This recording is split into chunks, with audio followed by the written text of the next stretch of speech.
संघर्ष से ही झारखंड मिला है, बना है। हम लोग संघर्ष के साथ आगे चलेंगे। सदन में अवसर मिला तो सदन में बैठ के काम करेंगे, नहीं तो सड़क हमारे लिए है, सड़क में झारखंडी की आवाज को बुलंद करेंगे। जयराम महतो को क्यों देखने आए हैं? क्योंकि उनका भाषण, उनका बोलने का तरीका हम लोग को बहुत अच्छा लगता है।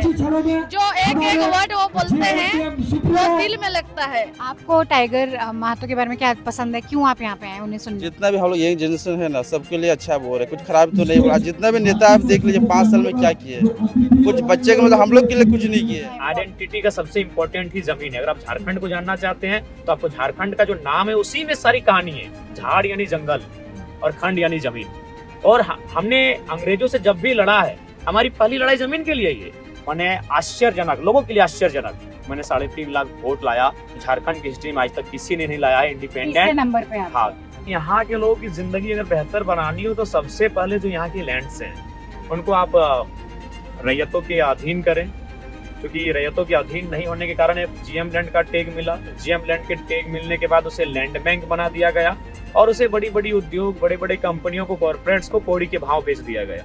हमने अपने घोषणा पत्र में लिखा है कि हम लोग विधायक की जो सैलरी होगी 70% बकायदा प्रेस कॉन्फ्रेंस करके महीना में हम लोग डोनेट करेंगे। हमने 70% सैलरी आप अपने 75%, हाँ हमारे एमएलए, हाँ अच्छा। तो राहुल गांधी बोल रहे हैं, हम कर रहे हैं। हमारे भी जो प्रवासी लोग हैं वो बम्बई में रहते हैं, गुजरात की कपड़ा फैक्ट्रियों में रहते हैं, केरल की मछली फैक्ट्रियों में रहते हैं, तो इसका मतलब ये थोड़ी कि वे लोग महाराष्ट्र के मूलवासी हैं। वो हम हैं प्रवासी, इस बात को हम लोग स्वीकार करते हैं। लेकिन झारखंड में अपोजिट होता है। यहाँ जो लोग प्रवासी के तौर पे भी आते हैं वो अपने सेटिंग्स के माध्यम से, पैसों के माध्यम से कागजात भी बना लेते हैं और हमारी हकमारी भी कर लेते हैं।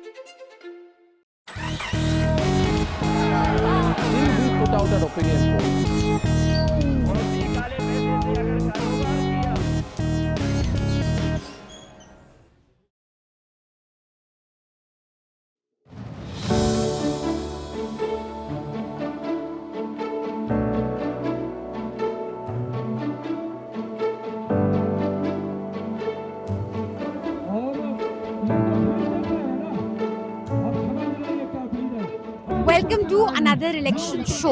आज हम झारखंड में हैं, हम खरसावा विधानसभा क्षेत्र में हैं और यहाँ पे हम अटेंड करने आए हैं रैली जयराम टाइगर महतो की। जयराम एक यंग लीडर हैं, अबाउट 30 इयर्स ओल्ड, पीएचडी कर रहे हैं। 1 साल हो गया है उनकी पार्टी को फॉर्म हुए हुए। उनकी पार्टी का नाम है झारखंड लोकतांत्रिक क्रांतिकारी मोर्चा। लोकसभा में इन्होंने काफी एक हवा बनाई अपने बारे में। हालांकि सारी सीटें ये पार्टी हार गई, लेकिन नंबर 3 पे आई 6 लोकसभा सीट्स में। जयराम को खुद अबाउट 3 लाख वोट मिले, तो एक अपकमिंग फेस की तरह इन्हें देखा जा रहा है, एक अपकमिंग यूथ लीडर की तरह इन्हें देखा जा रहा है। इस बार इनकी पार्टी क्लोज टू 70 सीट्स लड़ रही हैं। टोटल सीट्स झारखंड में 81 है। कम्प्लीटली न्यू पार्टी है, कम्प्लीटली फ्रेश पार्टी है। यहाँ पे काफी यंग लोग आए हैं, तो हम उन लोगों से बात करेंगे कि वो लोग क्यों टाइगर को सुनने आए हैं, और हम लोग जयराम के साथ भी इंटरव्यू करने की कोशिश करेंगे। यहाँ पे क्यों आए हैं? ऐसे टाइगर आ रहे हैं जयराम महतो तो देखने के लिए। जयराम महतो को आपने पहले देखा है कभी लाइव? लाइव तो नहीं देखा है। तो क्या सोशल मीडिया पे देखते हैं? हाँ, सोशल मीडिया में देखे हैं। कहाँ पे? यूट्यूब में। यूट्यूब में। और नेताओं को आप यूट्यूब में सुनते हैं? हाँ, सुनते हैं। कौन से नेता अच्छे लगते हैं यूट्यूब में? यूट्यूब में तो जयराम महतो ही अच्छे लगते हैं। आप ये रैली देखने आए हैं? हाँ, रैली देखने के लिए आए हैं। और आपको क्यों समर्थक हैं या बस देखने आए हैं अभी आप? समर्थक हैं इसका, क्यों? क्योंकि इसका जो नीति है और जो अभी जिस विचार के साथ आए हैं उस विचार के साथ हम लोग सहमत रखते हैं, इसलिए हम लोग देखने के लिए इसको आए हैं। क्या विचार है जो आप जिससे आप सहमति रखते हैं सबसे ज्यादा? जैसे सबसे बड़ी बात है कि यहाँ पे जो हम लोग का स्थानीयता जो है उसके बारे में हम लोग सोचते हैं, और स्थानीय के जिस हिसाब से हम लोग को यहाँ पे जॉब मिलना चाहिए, जो भी हम स्थानीय के अनुसार से कुछ भी जो 4th ग्रेड का जो जॉब होना चाहिए वो हम लोग को बारे में मुखर के जो बात करते हैं उसके लिए हम लोग समर्थन में हैं। गवर्नमेंट का जॉब तो स्थानीय लोगों को ही मिलता है। नहीं, ऐसे कोई बात नहीं। देखिएगा हम लोग 3rd ग्रुप का भी जो जॉब है ना वो भी बाहर ही आके करते हैं, तो हम लोग स्थानीय को वो चीज़ मिल नहीं पाता सही से। देख रहे हैं SSC का जो एग्जाम हुआ है ना, तो उन लोग का क्या पहले क्वेश्चन लीक हो जाता है, ऐसा आप बोलेंगे तो बिहारी सब है ना। हम लोग को तो लोकल लोग आदमी नहीं है कि तो क्वेश्चन मिलेगा, जितना पढ़ेंगे कट ऑफ जितना मार्क आएगा वैसे पास करेंगे तो ठीक है। अच्छा, तो आगे कुछ नहीं, फिर भी पास भी हो जाते हैं आपको पैसा चाहिए, वो बोलेगा 5-10 3 लाख दीजिए तब आपका नौकरी मिले, नहीं तो नहीं। सिंपल बात है। ऐसे तो हम लोग को अभी नौकरी मिलना भी बहुत मुश्किल हो गया। तो बाहर से आपका मतलब है कंपटीशन आपको दूसरे स्टेट से के लोगों से आ रहे हैं, तो जैसे बिहार से आ रहे हैं लोग।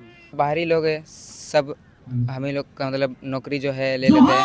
हम लोग जैसे पढ़े ले लिख रहे तो उसी टाइप का नौकरी नहीं मिल रहा है।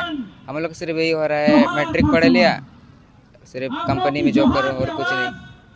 अच्छा जॉब में नहीं मिलता है, कोई पढ़ रहा है लिख रहा है अच्छा, मतलब जिस टाइप को पढ़ता है तो उस टाइम में उसको जॉब नहीं मिल रहा है। आपको टाइगर महतो के बारे में क्या पसंद है, क्यों आप यहाँ पे आए उन्हें सुनने? जितना भी हम लोग यंग जनरेशन है ना, सबके लिए अच्छा बोल रहे, कुछ खराब तो नहीं बोला। जितना भी नेता आप देख लीजिए 5 साल में क्या किए, कुछ बच्चे के मतलब हम लोग के लिए कुछ नहीं किए। और हम लोग अभी उठते हुए सूरज है, हम लोग का यदि कुछ अच्छा बोलेंगे नहीं तो फिर क्या है बताइए कुछ। लेकिन सरकार तो इनकी बनेगी नहीं, ये अभी बहुत नए हैं, तो फिर सरकार में जो बदलाव है वो तो बीजेपी ला सकती है या जेएमएम ला ऐसी बात नहीं है कि सरकार नहीं बनेगी, तो बहुमत मांगे तो जरूर सरकार बनाएंगे। हम लोग आएंगे, कुछ भी सीट लाते हैं तो कम से कम अपना एरिया के लिए तो कुछ करेंगे ना। एक बार बोलिए, सब एक है ना, सब एक है। इस रैली में एक इंटरेस्टिंग चीज है, बहुत सारी महिलाएं हैं, बहुत महिलाएं हैं। एक्चुअली अगर आप देखो ये पूरा यहाँ पे सारी महिलाएं हैं, so good representation by women. हाँ ये जरूर है कि काफी सारी महिलाएं वो महतो कम्युनिटी से ही हैं, लेकिन एक यंग लीडर को देखने आ रही हैं। टाइगर क्यों बुलाते हैं इनको जयराम जी? वो उसका काम है टाइगर जैसा है।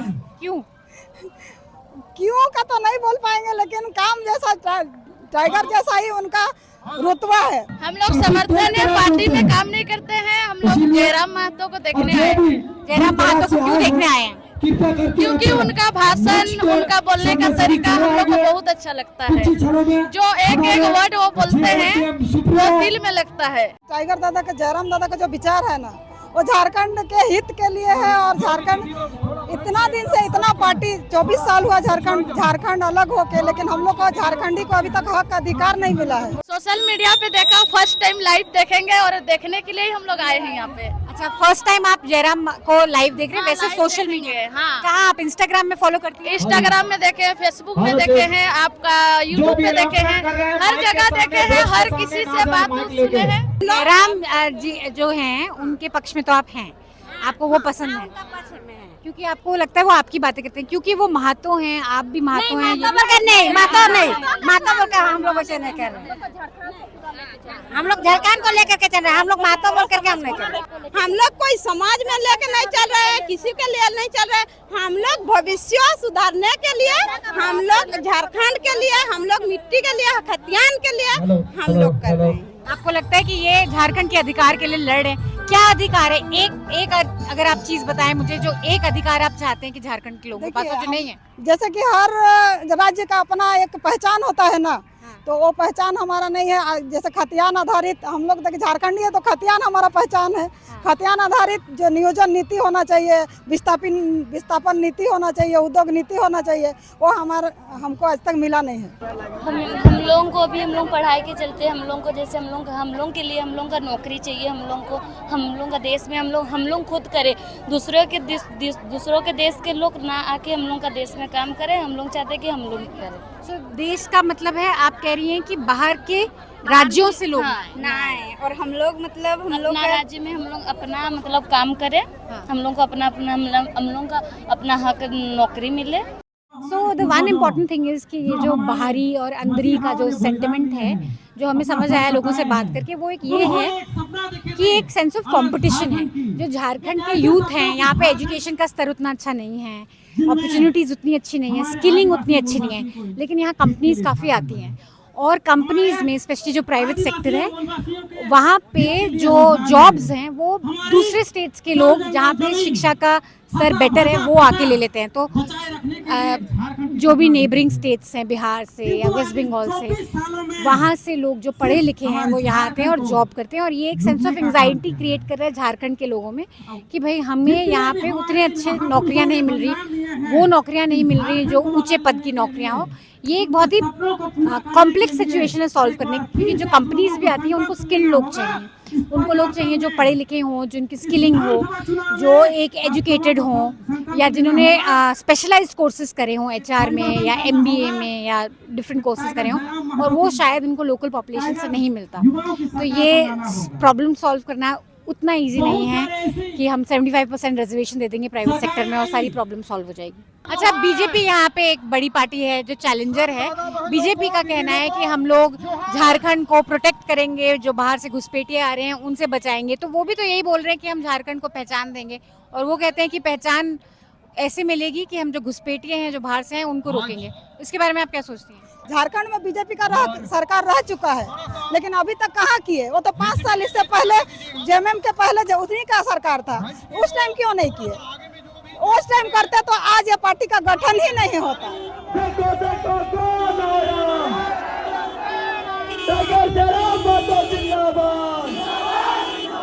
का जो चुनाव होगा, 2024 जो विधानसभा का चुनाव बस महज कुछ ही दिनों में होने वाला है। इस बार यह चुनाव बदलाव के लिए होना चाहिए, इस बात का आपको ध्यान रखना है।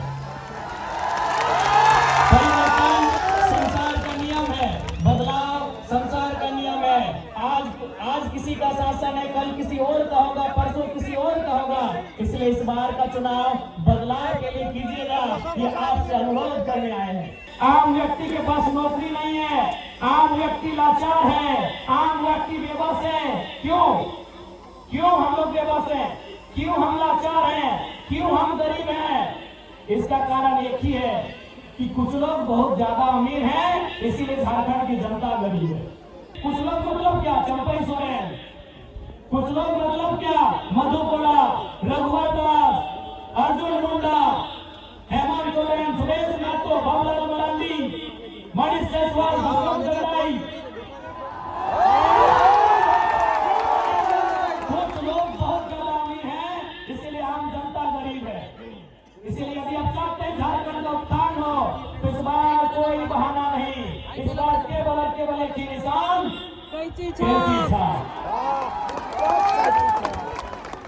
किनके बाप दादाओं के संघर्ष से झारखंड राज्य बना, किसने सीने में गोली खाई और झारखंड राज्य बना? आज उनके वंशज, आज उन लोगों के वंशज बस यही मांग रहे हैं कि हमें ये परिभाषा चाहिए कि यदि हम झारखंडी हैं तो परिभाषा क्या है। इसलिए आज हम लोग चाहे 1932 का खतियान हो या 1964 का खतियान हो या भाषा, परंपरा, संस्कृति की बात हो, उसके आधार पर इस राज्य में एक स्थानीय नीति बनाई जाएगी। और स्थानीय नीति बना के सबसे पहले चाहे टाटा रहे, टिस्को रहे, टेल्को रहे, उषा मार्टिन रहे, झारखंडियों को 75% से ज्यादा नौकरी देने का काम किया जाएगा। इसलिए हमें ये पहचान चाहिए। आज क्या होगा? आज उनकी पत्नी जीत जाएगी, कल तो उनका बेटा लड़ेगा। इसलिए आज आपको अपने बच्चों के लिए वोट करना है, उनकी बेहतर शिक्षा के लिए वोट करना है, उनके बेहतर स्वास्थ्य के लिए वोट करना है, उनके रोजगार के लिए आपको वोट करना है। यही संदेश आज कोल्हान वासियों को खरसवा विधानसभा की धरती में मैं देने के लिए आया हूँ। पीछे छोड़ दिया आप लोग, दूसरा गाड़ी में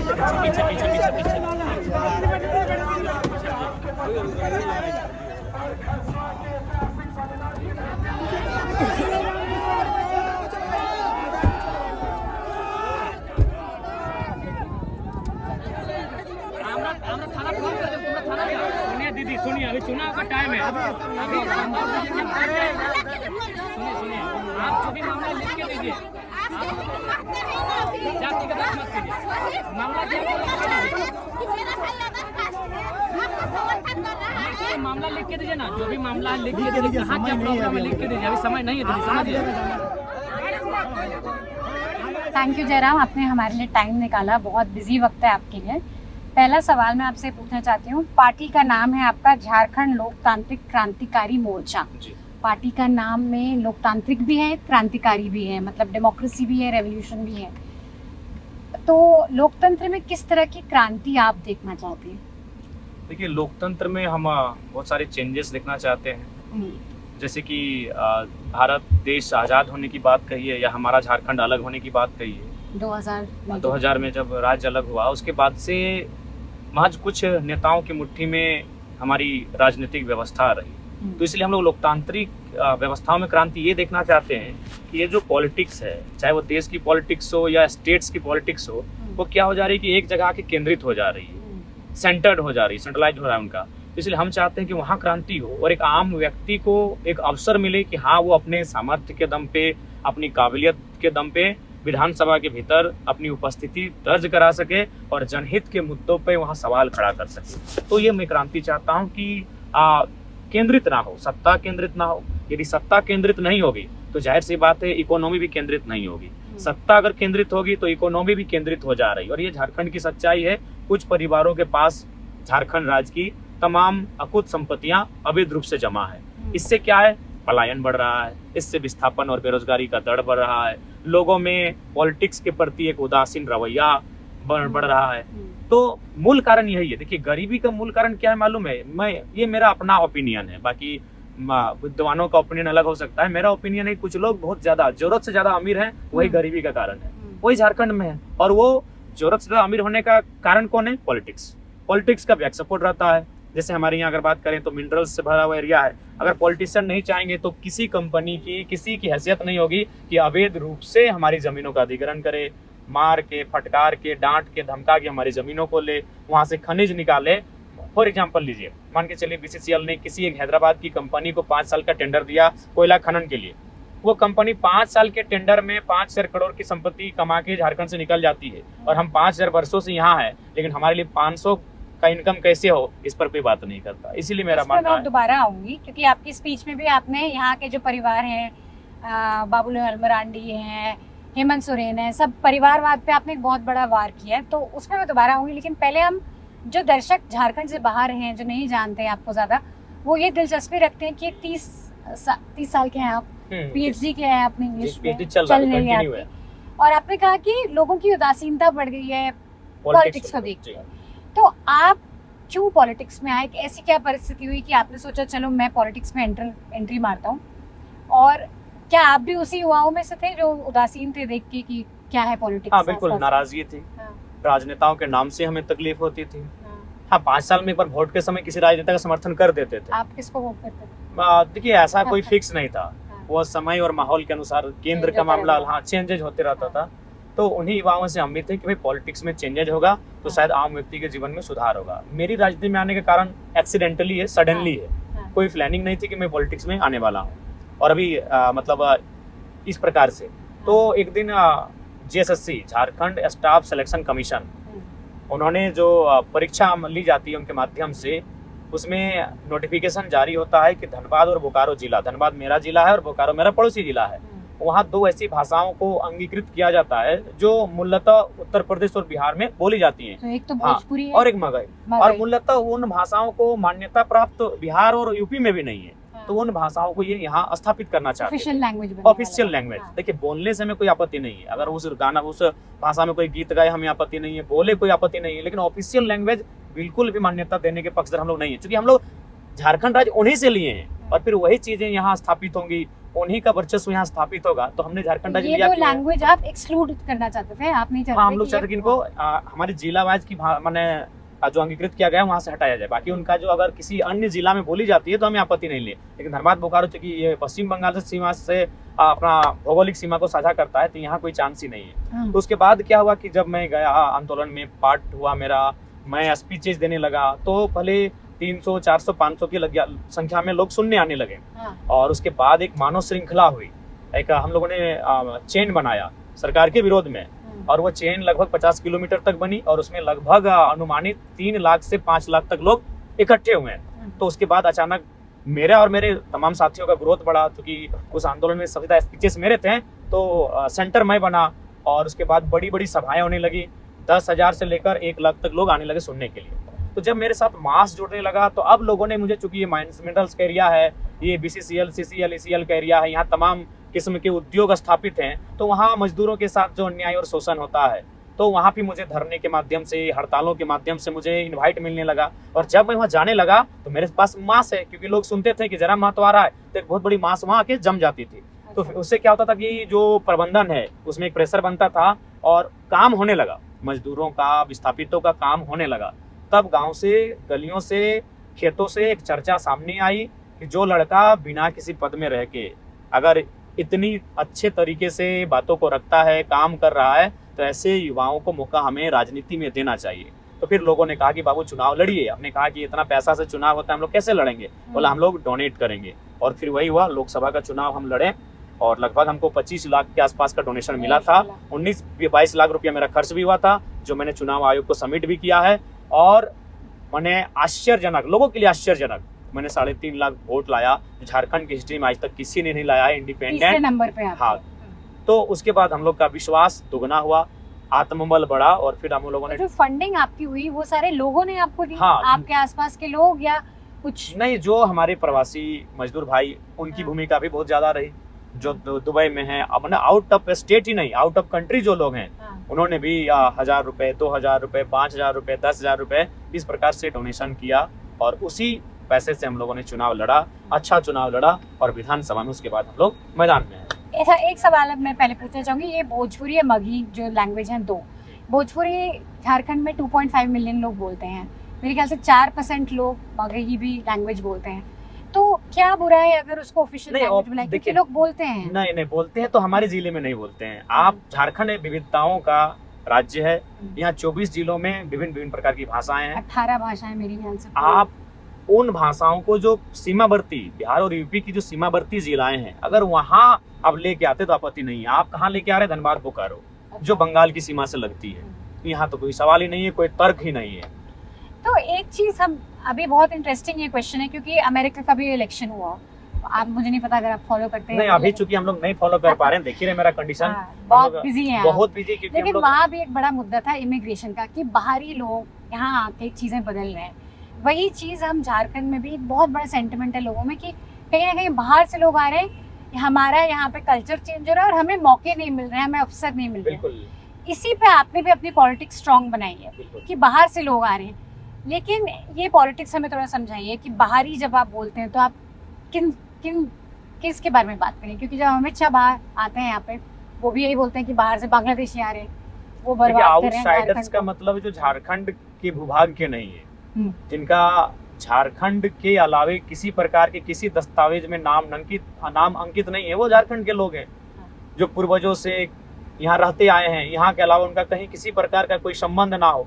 तो बाकी जो लोग आ रहे हैं, कोई रोजगार के लिए आ रहे हैं, कोई व्यवसाय के लिए आ रहे हैं, तो वो क्या है, वो जाहिर सी बात है हमारे लिए आउटसाइडर्स है। जैसे हमारे भी जो प्रवासी लोग हैं वो बम्बई में रहते हैं, गुजरात की कपड़ा फैक्ट्रियों में रहते हैं, केरल की मछली फैक्ट्रियों में रहते हैं। तो इसका मतलब ये थोड़ी कि वे लोग महाराष्ट्र के मूलवासी हैं। वो हम हैं प्रवासी, इस बात को हम लोग स्वीकार करते हैं। लेकिन झारखंड में अपोजिट होता है। यहाँ जो लोग प्रवासी के तौर पे भी आते हैं, वो अपने सेटिंग्स के माध्यम से, पैसों के माध्यम से कागजात भी बना लेते हैं और हमारी हकमारी भी कर लेते हैं। अभी उदाहरण के लिए कुछ दिन पहले इसी कोल्हान में, जहाँ आप मेरे साथ बैठी हैं, यहाँ 26 टीचर्स की योगा टीचर्स की बहाली आई थी। 23 के 23 यूपी से थे। तो भाई हम क्यों बनाए? रिक्रूट हुए? हाँ, योगा टीचर सारे यूपी से रिक्रूट हुए थे। अभी CHO की बहाली आई जिसमें 580 वैकेंसी थी, 150 राजस्थान के हैं। तो अब राजस्थान के लोग यहाँ नौकरियां करेंगे, अफसर बन के आएंगे। हम लोगों ने बलिदान देके राज्य लिया है, तो किसको तकलीफ नहीं होगी? तो इसीलिए मेरा मानना है, भारत अलग विषय है, राज्य का होना अलग विषय है। हम सभी भारतीय हैं, लेकिन हर कोई झारखंडी नहीं है। आपको ये प्रॉब्लम नहीं है कि लोग यहाँ आए, प्रवासी लोग आए रहें, लेकिन हमारी हकमारी ना करें। लेकिन गवर्नमेंट जॉब में तो आप लोगों के झारखंडी जो लोग हैं उन्हीं का सबसे पहले वो है ना? नहीं, ऐसे यहाँ मैक्सिमम आप देखिए, जो ग्रेजुएशन का कोटा है 60, उसके बाद जो 40 बचता है, उसमें 90 to 95% आउटसाइडर्स आके ले जाते हैं। लेकिन वो 65% कोटा तो है आपके लिए। 60 कोटा है, 60 है झारखंडियों के लिए। उसमें 60 में भी हमको जो OBC का कोटा है, उसमें फर्जी डॉक्यूमेंट्स लोग बना लेते हैं। तो आप क्या चाहेंगे कि ये बदले कोटा सिस्टम? हाँ, कोटा सिस्टम भी बदले, और मतलब हम चाहते हैं 75 से प्लस झारखंड के जो मूलवासी हैं, जो इसी राज्य के निवासी हैं, उनके लिए हो, और कुछ हिस्सा आउटसाइडर्स के लिए ओपन रहे। एक चीज यहाँ पे लोग कहते हैं काफी कि जो प्राइवेट कंपनीज आती हैं, आपने अपनी स्पीच में बोला कि प्राइवेट कंपनीज आती हैं, लेकिन प्राइवेट में भी जो जॉब है, जो बड़े बड़े जॉब है, वो बाहर वाले लोगों को, बिल्कुल यूपी से मिल रहा है, बिहार से मिल रहा है, राजस्थान से मिल रहा है। और मेरा सवाल थोड़ा लंबा हुआ है, इससे आप जवाब भी लंबा आराम से देखना। लेकिन एक बड़ी प्रॉब्लम है कि जब कंपनी कहीं जगह जाती है, सेटअप करती है, तो उनको स्किल लोगों की ज़रूरत है कि किसने एचआर किया हो, किसने MBA करा हो, किसने IT किया हो। और जब ऐसा कंपटीशन होता है तो जाहिर सी बात है कोई बिहार, यूपी, राजस्थान के लोग वो कंपटीशन में बीट कर सकते हैं यहाँ के लोगों को, क्योंकि शायद यहाँ पे पढ़ाई का, शिक्षा का स्तर उतना अटेंशन नहीं दिया जितना देना चाहिए। तो क्या ये प्राइवेट में जॉब जो सब लोग चाहते हैं सिर्फ रिजर्वेशन से सॉल्व हो सकता है, या ज़रूरी ये है कि शिक्षा का स्तर बढ़े, स्किलिंग का स्तर बढ़े? क्योंकि अगर झारखंडी यूथ है उसको स्किल दे तो वो प्राइवेट जॉब अपने आप ले लेगा, उसको कोटे की ज़रूरत नहीं है।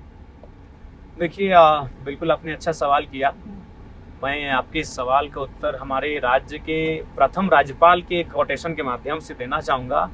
यही कोल्हान की धरती है। कोल्हान में टाटा जमशेदपुर बहुत फेमस है, आई थिंक पूरी दुनिया में फेमस है। हाँ, तो टाटा जमशेदपुर में वो एक किसी कार्यक्रम में में एक कार्यक्रम था, कोई 100 साल या 90 साल पूरे होने के अवसर में कार्यक्रम था, या जो भी है। उस समय मुख्य अतिथि के रूप में प्रभात कुमार जी आए हुए थे। 100 साल नहीं, उससे शायद कुछ कम का कार्यक्रम था। और जब वो आए थे तो उन्होंने एक ही सवाल किया था कि आज आप कई वर्षों से, लगभग 100 वर्ष होने वाले हैं उस समय, तो आज कई वर्षों से आप टाटा झारखंड में संचालित हो रही है और एक बहुत बड़ा इकोनॉमी को जनरेट कर रही है, तो क्या आपने झारखंडियों के जीवन स्तर में किसी प्रकार का डेवलपमेंट हुआ? तो उन्होंने एक सवाल किया कि कितने झारखंडी आज तक VC बने हैं? तो टाटा प्रबंधन का उत्तर था 0। तो उन्होंने बस कहा कि हम जान गए कि आप किस प्रकार का डेवलपमेंट कर रहे हैं। आपने जमीनें इनके ली, गांव इनके उजाड़े गए, लेकिन आपने वो व्यवस्था ही नहीं किया कि इनके बच्चे पढ़ लिख कर ऊंचे पदों पे जा सके। आपने एजुकेशन की बात कही, सही बात है। तो 70 सालों में ये आखिर क्या वजह रही कि आप हमें एजुकेशन के क्षेत्र में उतने प्रभावी नहीं बना सके? कोई भी कंपनी स्थापित होती है, उनका एक CSR होता है। उस CSR के माध्यम से तमाम जो छोटी छोटी सुविधाएं हैं, ये बिजली, सड़क, पानी के अलावे जो शिक्षा और स्वास्थ्य भी उनको काम करना होता है। तो 100 वर्षों से जो कंपनियां यहाँ स्थापित है, जिनका आज टर्नओवर नहीं तो कई लाख करोड़ रुपए हैं, आप क्यों नहीं एजुकेशन में झारखंडियों को बेहतर बना सके? क्यों नहीं उस योग्य झारखंड के बच्चों को बना सकें कि वो HR, HRO और HPO, PO और GM के रैंक तक पहुंच पाएं? ये भी तो सवाल है। आखिर आपने ये क्या किया? आपका डेवलपमेंट बहुत जोरदार हुआ, आप आज पूरे विश्व में फैल गए, लेकिन जिन लोगों ने आपको अपना जमीन दे दिया, जमीन यानी सब कुछ, जमीन गया यानी सब कुछ, जमीन सब कुछ है। बिल्कुल, आइडेंटिटी का सबसे इम्पोर्टेंट ही जमीन है। अगर आप झारखंड को जानना चाहते हैं तो आपको झारखंड का जो नाम है उसी में सारी कहानी है। झाड़ यानी जंगल और खंड यानी जमीन। और हमने अंग्रेजों से जब भी लड़ा है, हमारी पहली लड़ाई जमीन के लिए ही है। चाहे वो बिरसा मुंडा के नेतृत्व का आंदोलन हो, रघुनाथ महतो के नेतृत्व का आंदोलन हो, तिलका मांझी या सिद्धू कांडू के नेतृत्व में जो आंदोलन लड़ा गया है, उसकी पहली वजह आई थी कि हम जमीन नहीं देंगे, हम अपने खेत खलिहान आपकी ईस्ट इंडिया कंपनी को नहीं देंगे। ये हमारे पूर्वजों ने जंगल काटकर, पहाड़ काटकर, पत्थर को तोड़कर, अपने हाथों से पहाड़ों को काटकर ये खेतों को बनाया है। हम इस पे खजाना नहीं देंगे, ना जमीन देंगे। जमीन हमारी माँ समान है। और अंग्रेजों का रिपोर्ट भी कहता है, उन्होंने 20 वर्षों का स्टडी करने के बाद ये पाया कि झारखंड के लोगों का सेंटीमेंट, यहाँ के आदिवासी मूलवासियों का सेंटीमेंट उनकी जमीन से जुड़ा है। तो आप जमीन को छोड़ देंगे तो शायद ये लोग आपको भगवान मानेंगे। और फिर क्या हुआ? कोल्हान में विल्किंसन रूल बना, छोटा नागपुर में छोटा नागपुर टेनेंसी एक्ट बना, और संथाल में संथाल परगना एक्ट बना। उस एक्ट के माध्यम से झारखंड के लोगों की जमीन कोई खरीद ना पाए, खरीद बिक्री पे प्रतिबंध लग गया, क्योंकि ये हमारी माँ समान थी। तो इसलिए झारखंड को जानना है तो जमीनें सबसे इंपॉर्टेंट है। लेकिन आज क्या हुआ? लोकतांत्रिक भारत ने हमारे साथ किया कि हमारा कत्लेआम किया। लोकतांत्रिक भारत में पूंजीपतियों के माध्यम से, ब्यूरोक्रेट्स के माध्यम से और हमारे कुछ नेता मंत्रियों के माध्यम से हमारा जोरदार कत्लेआम हुआ। चाहे वो धनबाद बोकारो की जमीन के नीचे निकला हुआ आग हो, या दूषित हो रही स्वर्ण रेखा और दामोदर की नदियां हो, या बीमारी से ग्रसित होकर हम बीमारियों का सामना करने वाले, या फिर यूरेनियम के प्रभाव से, यही बगल में जादूगोड़ा है, यूरेनियम के प्रभाव से आसपास के 7 गांवों की सर्वे की टीम है, कहती है कि 47% महिलाएं मां नहीं बन सकती। 100 में 47 महिलाएं मां नहीं बन पाएंगी। ये प्रभाव हुआ है आपके। तो जो कंपनी यहाँ आए, आप चाहते हैं कि वो भी एक रिस्पॉन्सिबिलिटी रहे, बिल्कुल रिस्पॉन्सिबिलिटी ले। लेकिन अब ये एक सवाल आता है, काफी मैंने रांची में आज जब आपकी चर्चा चली जर्नलिस्ट के साथ, वो सभी कहते हैं कि ये 5G जनरेशन वाले नेता हैं, रील बनाते हैं, इंस्टाग्राम पे छा जाते हैं, तो लोग आ जाते हैं इनको सुनने, लेकिन इनका विजन क्या है? प्रॉब्लम्स तो आपने गिना दी, लेकिन विजन के नाम पे हम कंपनीज में 75% रिजर्वेशन तो फोर्स नहीं कर पाएंगे। तो तो एक विजन क्या है आपके लिए कि यहाँ के लोगों की भी जिंदगी बेहतर हो? देखिए, यहाँ के लोगों की जिंदगी अगर बेहतर बनानी हो तो सबसे पहले जो यहाँ की लैंड्स हैं उनको आप रैयतों के अधीन करें, क्योंकि रैयतों के अधीन नहीं होने के कारण जीएम लैंड का टैग मिला। जीएम लैंड के टैग मिलने के बाद उसे लैंड बैंक बना दिया गया और उसे बड़ी बड़ी उद्योग, बड़े बड़े कंपनियों को, कॉर्पोरेट्स को कौड़ी के भाव बेच दिया गया। इससे क्या है कि एक बहुत बड़ी आबादी विस्थापित हो गई, एक बदहाली की अवस्था में चली गई। तो हमें लगता है कि अगर कोई कंपनी आती है तो सबसे पहले उनका स्वागत उन जगहों पर हो जहाँ की भूमि बंजर हो, कृषि योग्य भूमि में ना हो। सबसे पहले प्राथमिकता दिया जाए कि जहाँ कम उपजाऊ जमीन है उस क्षेत्र में उस उद्योग को स्थापित किया जाए। उसके बाद जब वो उद्योग स्थापित हो तो कुछ टर्म एंड कंडीशन लागू हो चुकी है। देखिए, टर्म एंड कंडीशन से देश चलता है, तो कंपनियों में भी एक बेहतर टर्म कंडीशन अप्लाई होना चाहिए। सबसे पहले आप जिनकी जमीन ले रहे हैं आप उनको 3rd और 4th ग्रेड की जो नौकरियां हैं कम से कम आपको पीढ़ी दर पीढ़ी देना होगा जब तक वो कंपनी वहां स्थापित रहेगी, क्योंकि उस जमीन पर वो खेती पीढ़ी दर पीढ़ी करते आए हैं और आप एक झटके में वो जमीन लेकर उनको बेघर कर रहे हैं, यानी उनको कह सकते हैं बंजारा बना रहे हैं, जिनका घर द्वार मकान कुछ नहीं। तो like that according to my opinion कि आप एक ऐसा टर्म कंडीशन में इस विषय को, इस कॉलम को शामिल करें कि जब तक वहाँ कंपनी स्थापित रहेगी, चाहे 100 वर्षों तक रहे, 200 वर्षों तक रहे, जिस परिवार ने आपको जमीन दिया है 3rd और 4th ग्रेड, जहाँ आपको स्किल की आवश्यकता नहीं होती है, वहाँ सेमी स्किल और नॉन स्किल लेबर भी कार्य करते हैं, वर्कर भी कार्य करते हैं, वहाँ पीढ़ी दर पीढ़ी उनको नया रोजगार मिले। और उसके बाद जो सीएसआर का एक बहुत बड़ा मद होता है, हमें लगता है कि आज धनबाद, बोकारो और रामगढ़ का अगर डीएमटी फंड भी देखें तो मैंने हजारों करोड़ रुपए में जमा है, तो वो रिस्पॉन्सिबल हो यहाँ के लोगों के जीवन को बेहतर बनाने के लिए। लेकिन वो क्या होता है कि कहीं पार्क बन जाता है, कहीं नेताजी घर के ठीक बगल में एक तालाब बन जाता है, 100 लाइटें लगा दी जाती हैं और मतलब अंदर बांट कर दिया जाता है। तो उन सब चीजों पे अगर काम होने लगे, कंपनियां भी अगर मानवता को पहला पैमाना माने, क्योंकि कंपनियां पहला पैमाना मानती है प्रॉफिट को, अगर वो प्रॉफिट के स्थान पर ह्यूमैनिटी को प्राथमिकता दे तो हमें लगता है कि बिल्कुल बेहतर कार्य होगा। अच्छा, ये कुछ बातें जो आप कह रहे हैं कि अमीर बहुत अमीर हो रहे हैं, गरीब गरीब होते जा रहे हैं, ये सब राहुल गांधी भी ऐसी बातें करते हैं। तो राहुल गांधी करते नहीं ना है, हमने तो हम केयर कर रहे हैं। हमने अपने घोषणा पत्र में लिखा है कि हम लोग विधायक की जो सैलरी होगी 70% बकायदा प्रेस कॉन्फ्रेंस करके महीना में हम लोग डोनेट करेंगे। हमने 70% सैलरी आप अपने 75%, हाँ हमारे एमएलए, हाँ। अच्छा, तो राहुल गांधी बोल रहे हैं, हम कर रहे हैं, और हमने ये भी कहा विधायक फिर कैसे अपना उसको भी तो जनता नहीं, बिल्कुल हमें लगता है कि हमारी जनता रिस्पॉन्सिबल है और हमारे जो विधायक होंगे वो खर्चीले नहीं होंगे, वो सरल स्वभाव के हैं, और हमें लगता है कि 25% की सैलरी में एक विधानसभा का भ्रमण किया जा सकता है, महीने में 4 दिन रांची जाया जा सकता है। और सबसे एक महत्वपूर्ण बात, हमने ये डिसीजन भी लिया है कि हमारा जो लीडर्स चयन होगा वो अगर रांची से चयन होके जाएगा तो वह हजारीबाग में जमीन किसी प्रकार का नहीं खरीदेगा। ये भी हमारा एक बहुत क्रांतिकारी कदम है। जो माफिया बन जाते हैं विधायक, कुछ बहुत, अरे विधायक माफिया है नहीं, बहुत से नहीं, बहुत से क्षेत्रों में नहीं, हमको लगता है 50 से ज्यादा % जो विधायक है ना वही माफिया है झारखंड में। ये प्रॉब्लम हर जगह है, यूपी में भी। नहीं, मैं यूपी को नहीं जानता, मैं बिहार को नहीं जानता, झारखंड में यही कहानी है। कुछ जो कोयलांचल के विधायक हैं, अखबार के माध्यम से पता चला, अब अखबार में कितनी सत्यता है वो अखबार वाले भैया जाने, कि उनके पास, एक विधायक जी के पास 12,000 करोड़ की संपत्ति है। एक विधायक जी एक दिन में 1 करोड़ का टर्नओवर करते हैं, तो ये अखबारों के माध्यम से हम लोग पढ़ रहे हैं। लेकिन राहुल गांधी का मैं जिक्र इसलिए किया क्योंकि कुछ लोग ये भी सोच रहे हैं कि आपकी जो पॉलिटिक्स है वो ज्यादा फर्क शायद इंडिया अलायंस से इस वक्त नहीं है, जो आप बोल रहे हैं। हाँ, कहीं कहीं बीजेपी से भी मिलता जुलता है जब आप परिवारवाद पे हमला करते हैं। तो इन दोनों पार्टी को आपने क्यों नहीं चुना कि इसमें से एक ही पार्टी के साथ, क्योंकि आपके पास ज्यादा पावर होगी अगर आप एस्टैब्लिश्ड पार्टी के साथ? देखिए, स्वाभाविक है, अगर लेकिन आप आंदोलन से उपज हुई पार्टी हैं, आप तमाम पार्टियों के खिलाफ मोर्चा तैयार करके अपनी जमीन को बनाए हैं, और फिर अगर आप उनके पास, उनके पाले में चले जाते हैं तो फिर जनता का जो विश्वास है वो कहीं ना कहीं धूमिल हो जाएगा। तो हम लोगों ने स्पष्ट कह दिया है कि हम लोग किसी प्रकार का प्री अलायंस नहीं करने जा रहे हैं। ऐसा नहीं कि हम लोग को सीटों का ऑफर नहीं आया था बंटवारे का, किसी गठबंधन में 5-7 तो किसी में 10 सीटों का तक ऑफर था, लेकिन उन सारी चीजों को हम लोगों ने दरकिनार करते हुए अपने जो ध्येय रहा, हम लोग का फोकस रहा, वो अपनी एक नई आइडेंटिटी वाली पॉलिटिक्स पे। पर ये ज्यादा मुश्किल नहीं है करना? मुश्किल नहीं, बहुत ज्यादा मुश्किल है। आज देख सकते हैं कि आज किस टाइप की सबसे ज्यादा मुश्किलें आपको आई हैं? सबसे खुद की पार्टी खुद की खड़ा करना। सबसे बड़ा प्रॉब्लम्स आया है कि जो झारखंड है वो दिल्ली के तर्ज पर उतना हाई थिंकिंग नहीं रखता है पॉलिटिक्स को लेकर। थोड़ा सा लोगों को, मतलब लोग जो मुद्दे हैं, जो गंभीर विषय हैं, उनको ना समझ के किसी अन्य चीज़ों पे अट्रैक्ट हो जाते हैं, जैसे रिलीजियस हो गया, कोई अन्य इश्यू हो गए, तो उसमें पॉलिटिकल लोगों के साथ वो चले जाते हैं। उसके बाद नो डाउट नई पार्टी है तो बहुत सारी नई चुनौतियाँ हैं, जो कि एक पार्टी के लिए होता है कार्यकर्ता कोष कार्यालय। हमारे पास कार्यालय है, कार्यकर्ता है, कोष की कमी हो जाती है।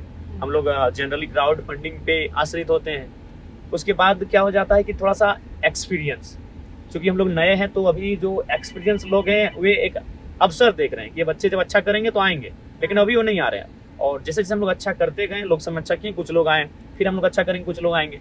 तो ऐसा है कि न्यूली है, इसलिए बहुत सारे प्रॉब्लम्स है। अभी अगर चुनाव की बात करें तो हेमंत जी की बात कीजिए या सुरेश जी की बात कीजिए या जो बाबूलाल मरांडी जी है, वो चॉपर से घूम रहे हैं, हेलीकॉप्टर से घूम रहे हैं, हम स्कॉर्पियो से घूम रहे हैं। वो रात को, हाँ, जब वो रात को सोते हैं तो हम रात को 4 घंटा सफर करते हैं। आज भी हम 3 बजे रात को सोए हैं, तो हालत क्या है हमारी देख सकते हैं। 7 विधानसभा में स्कॉर्पियो से ही जाना है। स्कॉर्पियो से एक बात मुझे याद आई कि रांची में आपकी पॉलिटिकल फंडिंग को लेके तरह तरह के रूमर्स हैं और बोलते हैं कि ये नया नया लड़का है, इसको स्कॉर्पियो कैसे मिल गई घूमने के लिए? नहीं, स्कॉर्पियो हमारे दोस्त का है। और हम लोग केवल पेट्रोल जो है, हमारे कुछ दोस्त मदद करते हैं, कोई इंजीनियर है, कोई डॉक्टर्स हैं, कोई टीचर हैं, गवर्नमेंट टीचर हैं। पर तो ये क्वेश्चन है फंडिंग का। नहीं, फंडिंग का क्वेश्चन कुछ लोगों का काम है कहना, वो जीवन भर कहेंगे। नहीं, जैसे आप कुर्मी हैं, 15% वोट है कुर्मी का झारखंड में। आदिवासी के बाद सबसे बड़ा जो एक ब्लॉक है वो कुर्मी ब्लॉक है। 2 थ्योरीज आपके बारे में फ्लोट करी जा रही है। एक कि आपको जेएमएम खड़ा कर रही है ताकि आप बीजेपी का वोट काटें, जो उनके एलाय हैं झारखंड स्टूडेंट यूनियन सुदेश महातो, उनका आप वोट काटें। दूसरी तरफ से एक चर्चा चल रही है कि बीजेपी ने आपको लोकसभा में प्रॉप अप किया कि आप जेएमएम की मुश्किल कर दें। तो किसी न किसी की हीटिंग आपको माना जा रहा है। नहीं, वो देखिए उनका अपना अपना। जब कोई नई पार्टी आती है तो चुनौतियों का अंबार लग जाता है, उन्हीं में से रूमर्स का अंबार लग जाता है। तो रूमर्स और चुनौतियों के बीच एक नई पार्टी को अपने आप को स्थापित करना पड़ता है। जब नया, अगर इतना फंडिंग के क्वेश्चंस पे आंसर यही रहेगा, हमारी क्राउड फंडिंग होती है, हम आपको अपना अकाउंट दे देंगे, नया अकाउंट बना उसको आप ले जाइए, हम अपना बैंक का डिटेल दे देंगे, देख लीजिएगा कौन भेज रहा है, कितना भेज रहा है। हाँ। और आप मेरे साथ गाड़ी में बैठे हैं, देखें अभी तुरंत देखिए मेरा डिक्की में भरिए, हमको लगता है 20-25 हजार रुपया आ चुका है गाड़ी में, पेट्रोल भरना है, पेट्रोल भर के निकल जाएंगे। तो इसलिए मेरा मानना है ये केवल रूमर्स है। एक बात बताइए, अगर इतना ही आसान था किसी नए नेता को तैयार करना, तो अपना बेटा लोग को तैयार नहीं कर पा रहा है। आसान नहीं है, नया नेता बनाना आसान नहीं है। ये हम एक्सीडेंटली एक नियति, डेस्टिनी है हमारे साथ कि डेस्टिनी ने मुझे तैयार किया है। लेकिन आपको थोड़ा सा अब डर या कभी कभी आपको सोच के ये लगता है, क्योंकि जैसे हम गाड़ी में बैठे, इतने लोग ने आपको घेर लिया, इतने लोग आपका टाइम चाहते हैं और आप अभी भी यंग हैं, मतलब 30 इयर्स के हैं, इतनी कम उम्र में आपको इतना अटेंशन मिल रहा है, इतने लोगों की उम्मीदें आपसे जुड़ रही हैं, इस सब को सोच के आपको कभी लगता है कि आप ये कर पाएंगे, निभा पाएंगे? क्योंकि काफी युवा नेता होते हैं, उनको फेम जल्दी मिल जाता है सोशल मीडिया के टाइम पे, लेकिन वो सस्टेन नहीं हो पाता उनसे। ये बात आपकी सच्ची है कि जो उम्मीदों का अंबार सा लगा है वो एक चुनौतियों के दौर में हम लोग हैं, लेकिन आशा है, हम लोग अभी उम्र काफी कम है, एक लंबा समय अगर राजनीति में टिक गए तो धीरे धीरे धीरे अधिकांश समस्याओं का समाधान करने में सक्षम हो जाएंगे। कैंडिडेट सिलेक्शन के बारे में आप थोड़ा बताइए कि आपका क्राइटेरिया क्या रहा पार्टी में कैंडिडेट? 70% जो कैंडिडेट सिलेक्शन हुए हैं वो आंदोलनकारी चेहरे हैं, जो 2 वर्षों से लगातार आंदोलन में, प्रोटेस्ट में हमारे साथ रहे हैं, और 30% कुछ प्रभावशाली लोग जो उनको लाने से वोट शेयर बढ़ सकता है, तो ये हुआ है।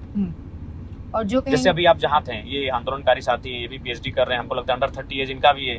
जो अभी जहाँ जाएंगे उनका भी एज 35-32 के आसपास है। उसके बाद आप जहाँ जाएंगे तो सारी मैक्सिमम जो हमारी पार्टी ने है, हमको लगता है एक 30 के एज के ग्रुप को ही हम लोग मैदान में लेके आए। और ज्यादातर जो आंदोलन से जुड़े हुए हैं, आंदोलन से जुड़े हैं और एकदम गरीब से गरीब परिवार के लड़के हैं। आंदोलन की जब हम बात करें तो पिछले 10 सालों में आंदोलनकारी या आंदोलन जीवी एक वर्ड निकला था जो प्रधानमंत्री मोदी ने बोला था, उनको थोड़ा शक की निगाहों से देखते हैं, डर की निगाहों से देखते हैं कि ये आके बस रायता फैला देते हैं, इन लोगों का कुछ काम नहीं है, बस तंग करना इनका काम है, केओस फैलाना इनका काम है। झारखंड में झारखंड की जनता, क्योंकि यहाँ पे एक ट्रेडिशन भी रहा है आंदोलन का, किस तरह से देखते हैं नए आंदोलनकारी चेहरों को, और आप इसके बारे में क्या सोचते हैं? ये जो नैरेटिव रहता है कि ये आंदोलन जीवी हैं, ये तंग करने के लिए आए हैं, नहीं, आंदोलन, इनके पास विजन नहीं है। अगर आंदोलन नहीं होगा, अगर सड़कों पे लोग नहीं होंगे तो सदा नवारा हो जाएगी, किसी व्यक्ति ने कहा था। तो अगर आंदोलन नहीं होगा, लोग अपना प्रदर्शन नहीं करेंगे, नाराजगी, असहमति अगर नहीं दिखाएंगे, तो लोकतांत्रिक देश एक तानाशाही के दौर में तब्दील हो जाएगा।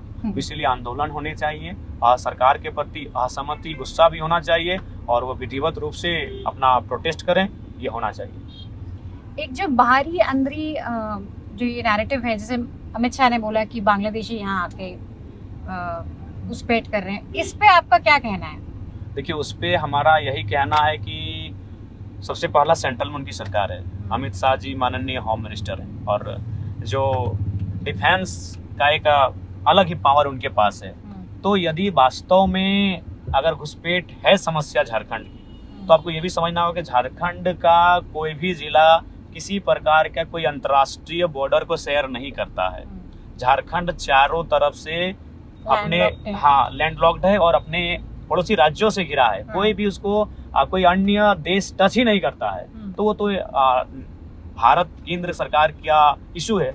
तो अगर वो इशू है तो केंद्र सरकार को उस पर पहल करनी चाहिए, और केंद्र सरकार को अपनी दोहरी नीति से भी भारत की और राज्य की जनता को परिचय करना चाहिए। इसलिए परिचय करना चाहिए कि आपके लाडले अडानी जी पावर प्लांट लगाते हैं गोड्डा में, वहाँ से बिजली का उत्पादन होता है और आप 100% बिजली बांग्लादेश को बेच देते हैं, तब फिर आपके लिए बांग्लादेश बहुत प्यार हो जाता है। तो उस समय आपने झारखंड वासियों को बिजली क्यों नहीं बेचा, जिनकी जमीनों को आपने लिया?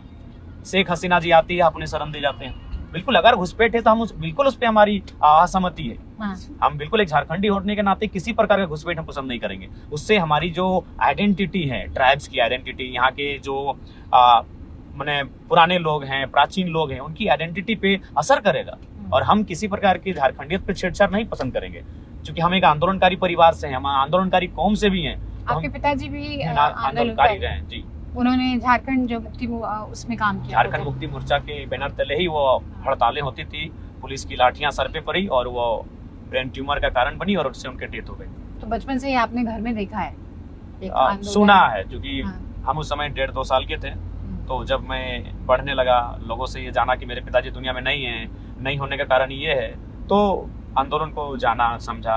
और लेकिन एक जो ये बांग्लादेशी वाला सेंटिमेंट है, आपको लगता है ग्राउंड पे लोगों पे चिपक रहे हैं, लोगों को लगता है वाकई ये ऐसा है? देखिए माने ये अगर आप संथाल परगना के हिस्से में जाएंगे तो वहाँ इस विषय पे लोग सोच सकते हैं, समझ सकते हैं। लेकिन यहाँ जो है छोटा नागपुर का हिस्सा, आसपास के क्षेत्रों का हिस्सा, यहाँ क्या है कि इशूज हैं बेरोजगारी, इशूज हैं युवाओं का टेंशन, लगातार वो अपने आप को डिमोटिवेट पा रहे हैं। रीजन क्या है कि उनको उनके अकॉर्डिंग, उनकी एबिलिटी के अकॉर्डिंग उनको काम नहीं मिल रहा है, इकोनॉमी जनरेट नहीं हो पा रही है। तो यहाँ वो सारे इशूज हैं। वहाँ माइंस के एरियाज होने के कारण प्रदूषण, गंभीर फैलती हुई बीमारियाँ, तो ये सारी कोयले के वर्चस्व उत्पन्न हो रहे माफिया, उनके द्वारा लहूलुहान हो रहा हमारा जिला, हमारा क्षेत्र, ये इशूज हैं।